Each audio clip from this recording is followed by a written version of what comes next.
પાર્ટીના શંકરસિંહ બાપુ પર પ્રહાર। પૂર્વજોના નામે રાજકારણ કરવા મુદ્દે શાબ્દિક વાર કર્યા। મારા પરિવાર કે પૂર્વજોના નામે હું રાજનીતિ નહીં થવા દઉં। જયવીરરાજસિંહનું કહેવું છે આ વડીલોને માન સન્માન અપાય, પરંતુ ખોટું કરે તો નીડર થઈને બોલવું પડે। તાજેતરમાં યોજાયેલી ક્ષત્રિય સમાજની બેઠક મુદ્દે સવાલો કર્યા। ભાવનગરના રાજવી પરિવાર ન હોય તો સંમતિનું શું અસ્તિત્વ? ક્ષત્રિય સમાજે વિચારવાનું છે કે આપણે કઈ દિશામાં જવું। ક્ષત્રિય એકતા માટે દર અઠવાડિયે આંદોલનની જરૂર નથી।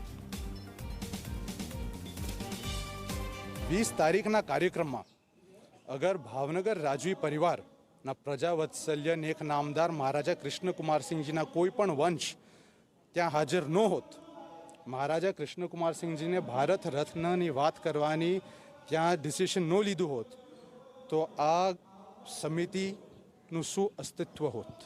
ભાવનગર રાજવી પરિવારનું નામ એ સમિતિથી 2 મિનિટ માટે આપ કાઢી દો અને પોતાને પૂછી લ્યો, આપ મીડિયાના ભાઈઓ અને બહેનો પોતે ત્યાં જતા? તો આ પ્રશ્ન ક્ષત્રિય સમાજનું ધ્યાન દોરવા માંગુ છું।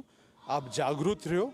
બાપુ વડીલ છે, વડીલને માન સન્માન અપાય, પણ વડીલ પણ જ્યારે ખોટું કરે ને, યુવાનોને એટલી શક્તિ હોવી જોઈએ ને, નિડર હોવું જોઈએ કે સામે આવીને કહો આ ખોટી વાત છે। મારા માતા, મારા પિતા, મારા પૂર્વજોને હું કોઈ દિવસ આપ એમને ઉપયોગ નહીં કરી શકો રાજકારણ માટે, અને કોશિશ કરશો તો હું એકલો ભલે અહીંયા સામે ઊભો રહીશ। અમદાવાદ વસ્ત્રાપુર